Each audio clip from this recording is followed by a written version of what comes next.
You're helping your business make money. You're helping your business make money faster. Where have you found your style has been formed? Is it from learning from other leaders? I think it's important to lean into the leadership development work. You'll probably find your organization offers all sorts of courses. I did an amazing one on listening. Just like people think they're listening, but they're not really listening.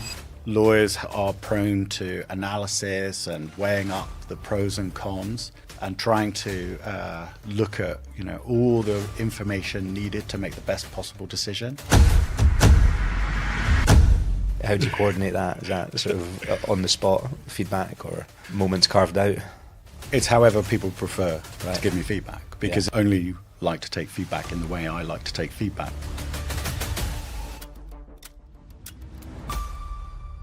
Hi, welcome to Lessons I Learned in Law. On this week's show, I'm joined by Dean Nash, who is Chief Operating Officer for the legal department at Banco Santander. Now, Chief Operating Officer positions for legal, they're becoming more and more common, but I think there's a lack of understanding as to what that function looks like and what they're set up to do in the day-to-day function. So Dean breaks that down and how his role in shaping the transformation projects at Banco Santander are taking place. He took that role, which was a newly created position, a year ago, and he travels a lot for it. There's 1,700 lawyers that he's involved in the transformational projects in and overseeing the strategy for delivering those projects. So really interesting perspective on all things around governance, compliance and AI and technology and the tools that lawyers can use at their disposal. Prior to joining Banco Santander, Dean's held positions at Monzo and Wise, or TransferWise as it is now. So very different machines, very different businesses with some different objectives. So we talk about the differences there and how that shapes how you operate as a leader within organizations like that.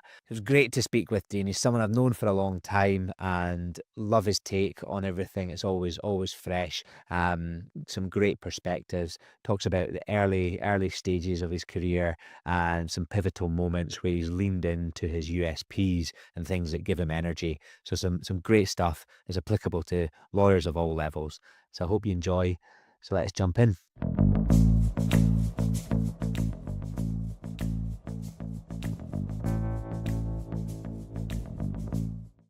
Hi Dean, welcome to Lessons I Learned in Law.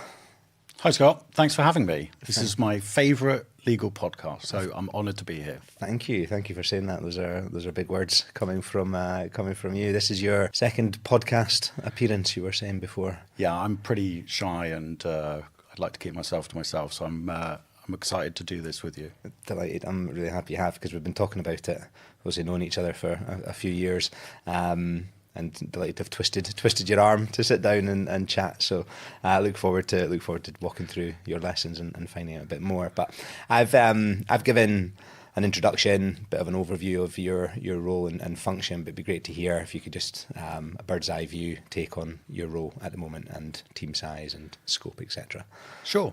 So just over a year ago, I actually pivoted out of the General Counsel path, and I'm now the Global Chief Operating Officer for legal within Banco Santander. Okay. So that's the whole of the group globally. Right.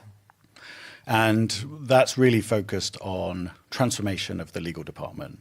So we have a relatively small operations team within my department. Okay. And our job is to help with the rollout of tools and technologies that support the lawyers, but also trying to piece together this enormous legal function so that it's, in theory, greater than the sum of its parts. Okay, excellent. So that role that you stepped into a year ago, was that a newly created function, the CEO for the legal team? Yeah, precisely. So we'd had, lots of teams had done work around operations before. Right. And within the specific countries, there are legal operations teams, but there hadn't been somebody with breadth across the entire function before. So yeah, newly created. Cool, nice. What's the one? It's becoming more of a a function that legal teams have in large legal teams. What have you found might be the misconception that people have of that role? Like, what do they expect you to be doing day to day, and how does that differ? So I think, given the size of the legal function, so we have 1,700 lawyers. Yeah. So it's one of the largest legal functions in the world. A lot of the role is actually coordinating the efforts across the different geographies and across headquarters. I think if you have a smaller legal department, then actually the role can be a lot more focused on hands-on delivery of technologies and tools into the departments.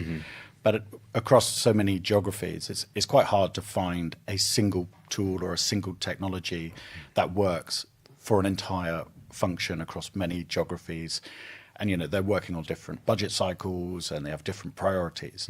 That's probably the main misconception, is that we're kind of like one legal team, but just a lot bigger. Yeah, it's huge scope and huge function globally. So a lot of travel, of sort of seeing how those individual teams operate within those tools and the technology that they're using. Yeah, exactly. Yeah. So, you know, we have a huge footprint in Latin America. So I spend a lot of time there working with the teams. But the priorities of a legal team in Brazil and the legal market there, and how legal teams are structured and what's important to them from an operational perspective, are completely different to Spain or the UK, for example. So it's quite difficult to develop one consistent, you know, technology strategy that works across all of these departments. Yeah, excellent. How did that conversation arise, and how was it approached within Santander, like looking at that newly created position, and when did you? Yeah, what was your thought process in taking that function and stepping away from, as you said, the General Counsel role that you held? Well, so Banco Santander has been on a journey over the last few years of operating much more globally. So historically, it's been a federation of banks, but as we look to the future, we're trying to operate much more as one consistent unit. Right. And there are kind of two main things that bind a global bank together. One are the businesses that exist across lots of different countries. So now Banco Santander reports on like its investment banking and its retail banking and its wealth banking, as opposed to individual banks in the countries. And the other thing that binds the group together are the functions, and the legal function is one of those. So each of the functions was asked to think, well, how are you going to work much closer together? So the role just kind of emerged out of that globalization force, as it were. Right.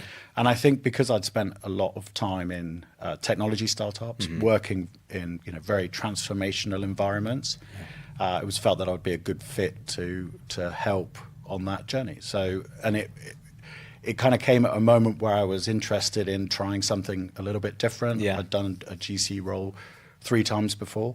So it was just, the right place, the right time, and I've been enjoying it immensely. Yeah, excellent. All right, well, we'll unpick the previous positions you've held as well as we talk through the lessons, no doubt, but we'll jump in if you share lesson 1, please.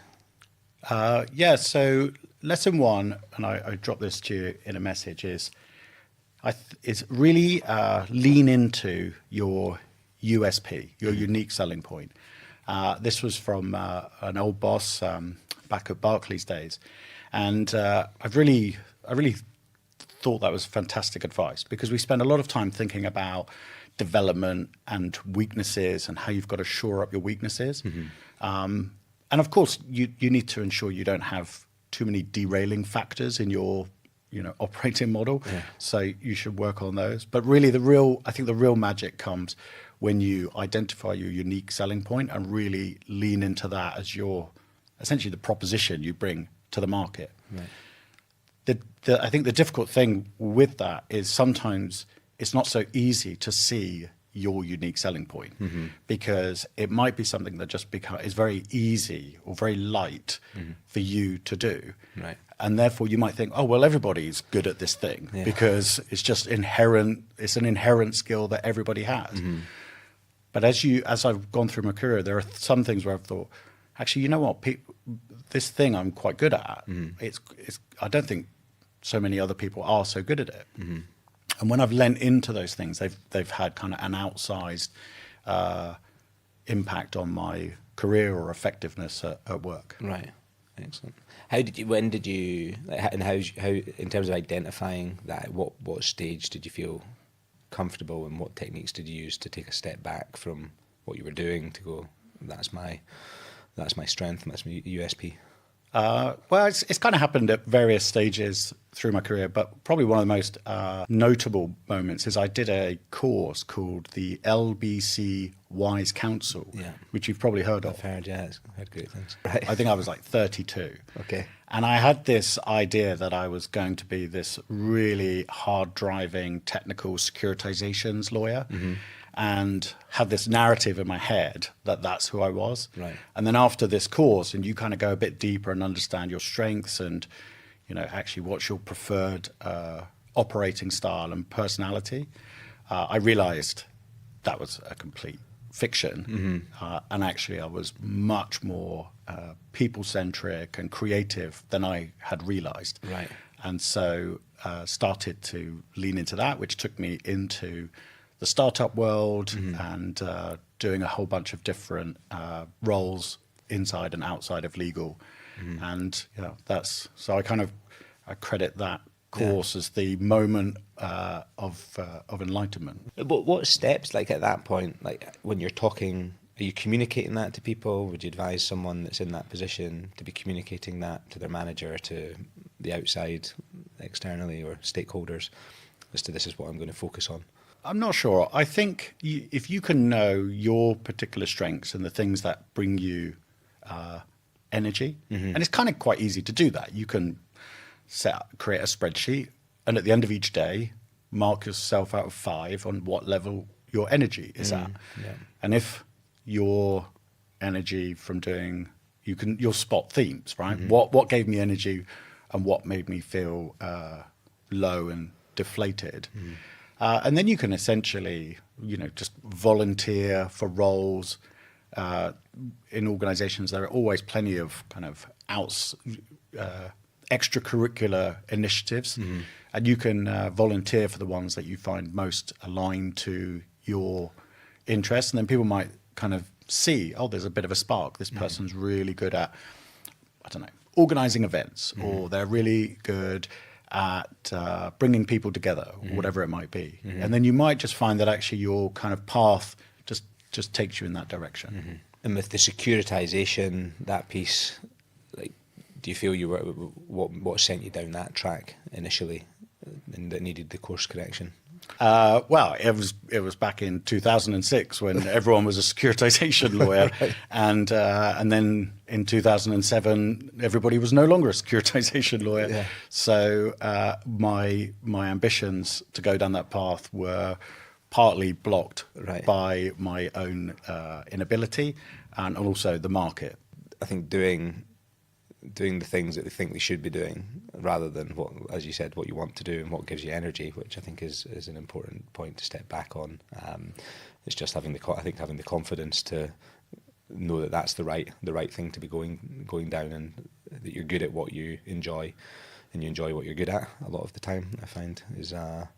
Yeah, I wasn't a junior lawyer by the time I made these realizations. I was a senior associate and had already spent 10 years reading hundreds of contracts, and was wondering why I was feeling so flat at the end of each day. It's good advice. And you pass that on to your team and the teams that you've managed previously? Well, I try and identify, where can I see people have particular preferences, and then align the work that they do to those preferences, to those particular strengths and skills. Right. So, and I think that's part of the job of the manager and the leader is to identify not just the technical skills, but the strengths and the personality preferences that you might see in your team, and align them to work on those things. I mean, that's much easier in an in-house environment where there are a variety of different roles that need to be completed. It's probably less relevant in in private practice. Yeah. Who was it that gave you that advice? You said was it someone at Barclays? Did you say a manager? Yeah, well, it's Mark Chapman. He's now the General Counsel at Nationwide. Okay. Last time I checked. Excellent. Yeah. Nice. So thanks, Mark. And thanks, Mark. Give him a shout out. Perfect. Good advice. And what, in terms of that management style, where have you found your style has been formed? Is it from learning from other leaders or courses like the Wise Counsel course and things similar? Yeah, so I think it's important to lean into the leadership development work. You'll probably find your organization offers all sorts of courses. I did an amazing one on listening, just like people think they're listening, but they're not really listening. And that was an amazing course, really, really helpful. And also I've had the benefit of working with executive coaches through certainly for the last 10 years of my career. And that's been really, really helpful, actually. So having somebody kind of giving you feedback on your leadership style and also, taking that time out to really reflect on how you're operating as a manager and a leader. And I've also, I think, tried to create environments where people can give me feedback.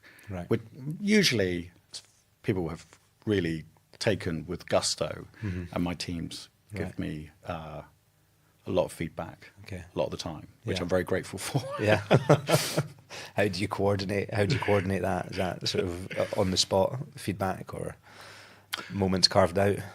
It's however people prefer to give me feedback, because Yeah. if only you like to take feedback in the way I like to take feedback, then I might be missing candor from people who prefer to deliver it in other ways. Because we were saying you received some feedback last year at our Burn Supper for your delivery of the haggis. Yeah, despite my best efforts to make the Ode to the Haggis engaging and fun, I had some feedback. Well, I haven't been asked back, so let's put it that way. You've been asked to attend. It's not a seat that that we roll over into the next year. But no, that's it's fine. Fantastic. Failure is a data point. Right? Everyone's welcome to their own opinion.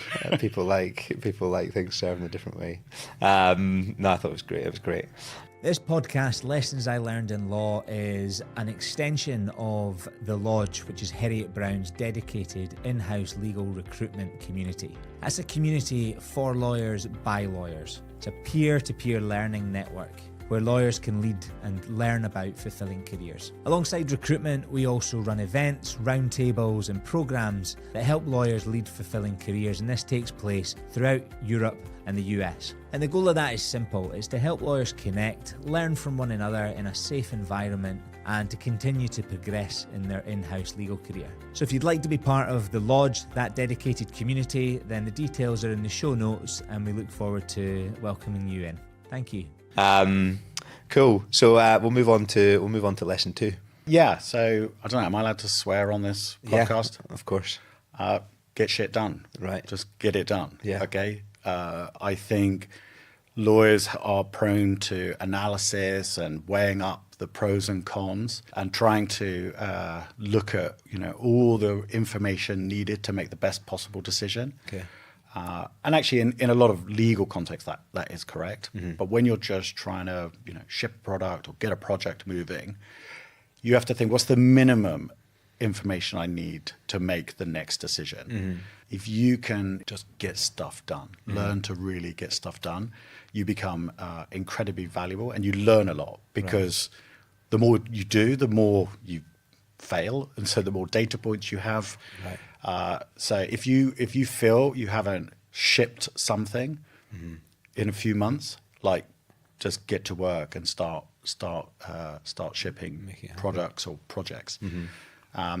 I think there's a nice framework I've read about, which is some people are barrels where you can point them at a problem and they will just take it, they will execute it from inception right through to completion in a pretty flawless manner with minimal supervision. Some people are ammunition. You can point them at problems and they'll solve them with some direction. And some people are neither, right? They're just taking up space. Yeah. So ideally you want to be a barrel. So look at somebody who is a barrel and go, well, how are they how are they so good at that? And this was one of the best operators I've ever worked with, which is Tom Blomfeld, the founder and CEO of Monzo. Just incredible ability to create momentum out of nothing, and I've learned a huge amount from that. Right. When did you join Monzo? What stage of growth was that? Super early. Yeah. So it was actually called Mondo at the time. Okay. It was that early. Right. And we had no banking license. Yeah. We had no Android app, and we were operating out of a crummy little office in Shoreditch with one toilet that always blocked. So familiar. yeah, so it was Must be bringing back memories being here. Yeah, it was super early. I think we were about 50 people. Okay. Yeah. Right. Nice. So how did that, as a lawyer going into that environment and then seeing someone operating at that level in a non-legal role, how do you take that, the momentum that you speak about and just being a really good operator, and translate it into what you do as a legal professional, whichever level you're operating at? Well, so at the end of the day, what are you doing as a lawyer? If you strip it right back, you're helping your business, particularly as an in-house lawyer. You're helping your business make money. You're helping your business make money faster, and you're helping your business not lose money. And that's kind of it, right? Yeah. So there's obviously lots of complexity within that. And so if you're only focused on helping the business not lose money and mitigating risk, then you're not helping the business and the ship products, launch into new markets, sign up new customers. And so you have to align yourself to think, how am I directly contributing to the business making more money or making more money more quickly? And if you can think about your legal service delivery as a product, and those three things are your North Star KPIs, then you might think a little bit differently about how you can, get stuff done. Yeah. How your career in house is Barclays, then to Monzo, Wise, and then Santander, and into the role that you're holding now.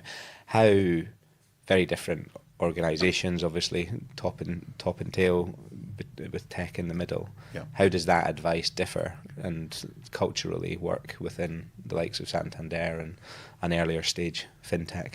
I think you have to kind of get a feel for what environment are you in, because you're either in an environment where there are just constant fires, and this is like an early stage startup or a company that needs to be turned around.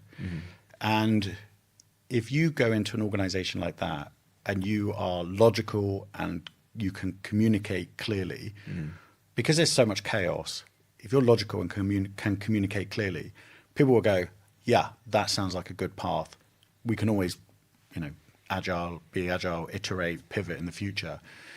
And you can just move forward. And this was definitely the case at Monzo. You could just, very early stage, we need to do X. Okay, the management team could make a decision that afternoon, and we would be moving in that direction. In large organizations, usually these are very successful companies, so they're not like default dead like a startup or a turnaround situation. And so if you're trying to affect change, there's not as much urgency because it's successful. It's making money. What has worked in the past has created this very successful organization. But if you're looking ahead, you're thinking, well, in 3 years, in 5 years, there will be, market forces or environmental factors with customers and technology that means we need to start pivoting. Then actually it's much more about building alliances in the organization to start to course correct, but without turning up and saying, oh my God, everyone, we're going to hit this iceberg. We need to, everything's on fire. because it's not going to land. And you also need to validate that what you think is correct. So I would say in larger organizations, it's more about thinking in 3 to 5 year time horizons, Right. and then building alliances and projects to move in that direction. Okay. And in startups and more kind of chaotic environments, it's do it that day. Yeah. Do whatever needs to be done right now. Moving forward. I hear it time and time again from guests on this podcast that being an in-house lawyer can often be quite isolating.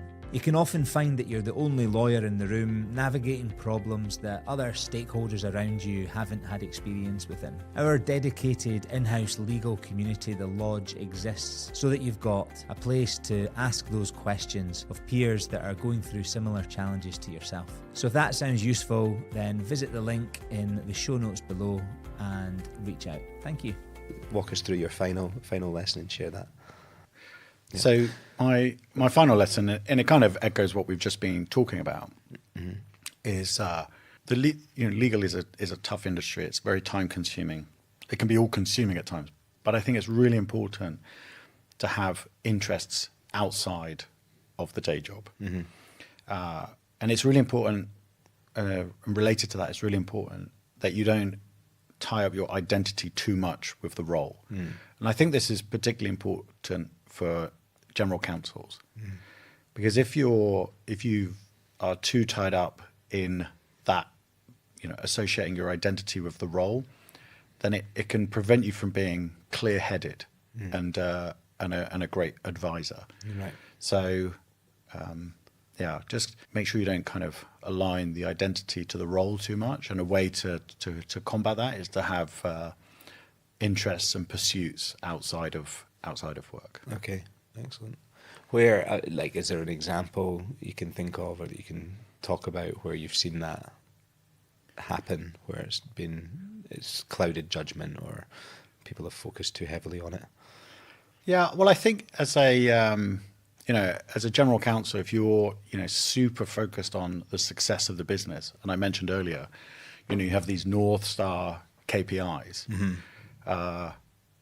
If you can get too focused on I'm here to help the business succeed, which you absolutely are there to help the business succeed. But one way you help the business succeed is to stay clear-headed and objective, and the ability to say no in the right moments.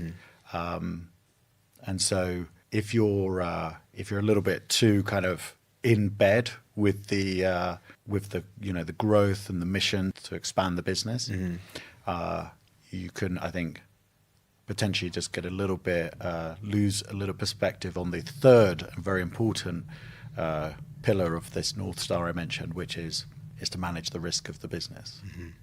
Earlier in your career, looking at that stuff outside of work and the additional components of life or your working self, did you lean into those pursuits at that point in time, or when did you start looking for extra or additional things? No, I would say it's just in the last few years, right? Really. I trained as an executive coach, and I enjoyed doing some coaching outside of work. I have been on the board of the Beam Foundation for many years. Now I'm doing this strategic advisory role. And those outside interests, they're great because they expand my network and they give me a creative outlet outside of work. You can get kind of wrapped up day to day at work, and then I will go and do something which is hard but different, and that's really enjoyable for me. Yeah, and for more, I guess, lawyers earlier in their career, how would you advise someone to go and seek out those types of opportunities or pursuits? Well, I mean, there's pro bono opportunities, absolutely in private practice, or if you're in house, you can do things which are adjacent to your day job. It might not be so easy to go and take on a board advisory role early in your career, but absolutely, there will always be pastoral type activities in an organization that you can go and work on and volunteer for, which are just a little bit different to the day job. and they'll expose you to different people, different skill sets, and you might never know. You might find a passion there as well. Yeah, no, I think that's good advice. I think the point on managing your expectations as to what's achievable at the level of your career, but you're in training for what you want it to become further down the line. I think is critical.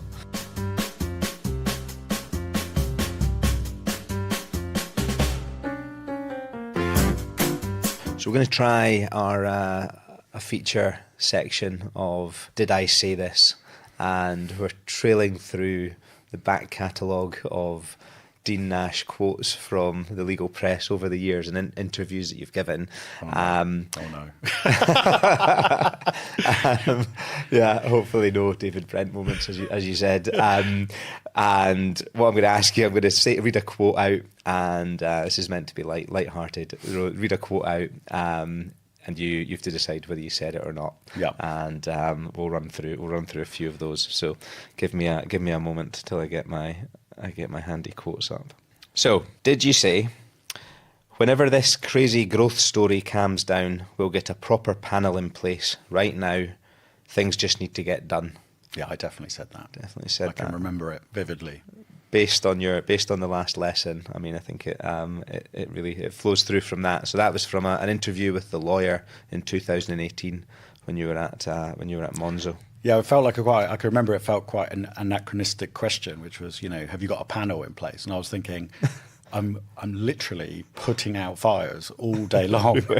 It's not my priority. How about this one? So did you say there's no regulation that says you must have a GC? I don't know if I did, but I definitely believe it. So yeah, I'm going to say I did. Yeah, you said it. 2019 in the Legal 500 GC Power List profile. Oh. So, so one for the archives. Is that up on your? Is the being part of that power list? That's in your office up on the wall? No, just no. Kids sporting medals now. Fair, yeah. Well, pride of place. Traditional governance frameworks were built for static systems, not adoptive AI. Yeah, I said it yesterday, I think, or the day before. You did. In a LinkedIn post. You did on a LinkedIn post. Yeah. That's it. And that was in line because you've taken a position. Tell us a bit about the role in the governance role. Yeah, well, in my role, as my role as COO of the legal function, we have to look at and think carefully about how we use AI to make the enhance the efficiency of the lawyers, drive greater insights through the data sets that we have. I wanted to learn more about this topic, so I've done a couple of things. One is I'm doing a course at London School of Economics on AI for leaders. And the other is I've joined the strategic advisory board of a compliance AI startup here in Shoreditch called Zango. Nice. And so we're kicking off a research paper to understand how is AI governed within financial services.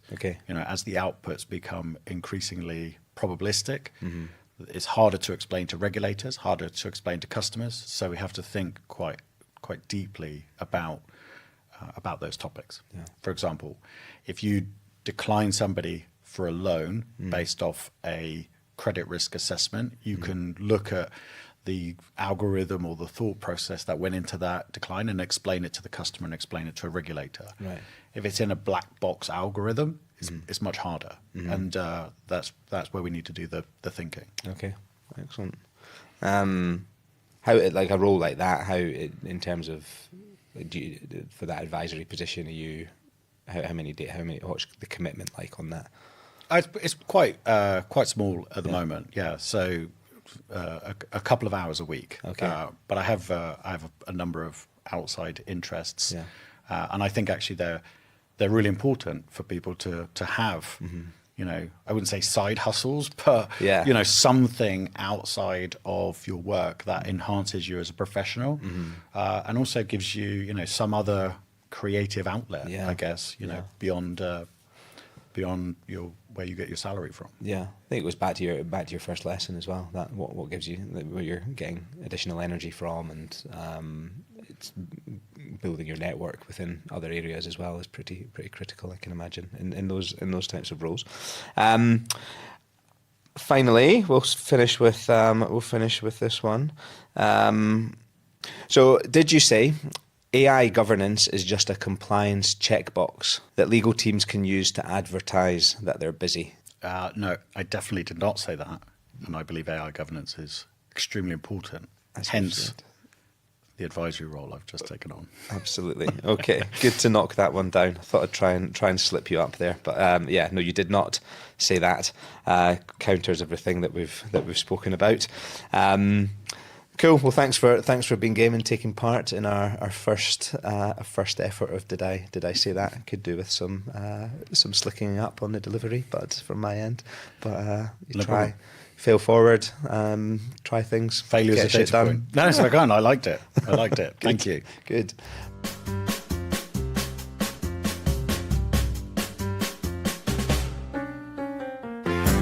Always ask for a book or a podcast recommendation, and secondly,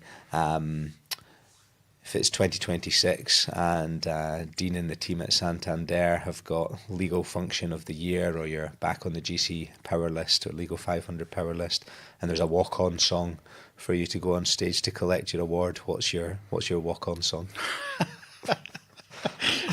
I think about this all the time, and now I'm blank. You've asked me. I picture it. Yeah. But so affirmations are good. So I have lots of management books and leadership books that I love. I think my favorite that I go back to all the time is Good to Great. Mm-hmm. It's the principles are absolutely timeless. Mm-hmm. Get the right people on the bus. The flywheel concept. Transformation might feel very slow at first. Mm-hmm. The hedgehog concept, find what you're really good at and lean into that. Right. So if you've not read Good to Great, I highly recommend it. It's a really well-researched management book, and I love it. Mm-hmm. Nice. And podcast, other than Lessons I Learned in Law, of course. I really love the Tim Ferriss show. Right. I love how deep he goes into the topics. Yeah. So he interviews high performers for quite long, like 3-hour interviews. Okay. And gets very specific. What do you do? When do you do it? Like, what time of the day do you do that thing? Mm-hmm. And it's great. I always come away with a new a new lesson. Yeah, I need to revisit that. Actually, I've not listened or tracked him for a while. He was the 4-hour work week and 4-hour work week, 4-hour body, 4-hour share. I don't know. He's done loads of those things. Yeah. But a lot of hacks and good behaviours to embed in. Yeah. Cool. Well, thank you for taking the time. It's really good, always really good chatting, and thank you for introducing us to the Beam Foundation back in the day, because that was where it was our conversation when we were looking for a charity partner to work with for the first few Burns nights that we hosted. So no problem. And you have a great partner now in the 93% Club. I'm a huge fan. Yeah. As a member of the 93% Club myself. Yes. I'm a big believer in their message. Yeah, that's exciting partnership. Perfect. Well, thanks, Dean. Thank you. Thank you for listening to this episode of Lessons I Learned in Law. If you've enjoyed listening to this podcast, or you've taken something from any of the insights shared by today's guest, then please give the show a follow or a subscribe on Spotify or Apple Podcasts. And please head over to the Lessons I Learned in Law LinkedIn page and give us a follow. It really does help the podcast travel and get out to the wider legal community, and can help shape someone's legal career. Thank you.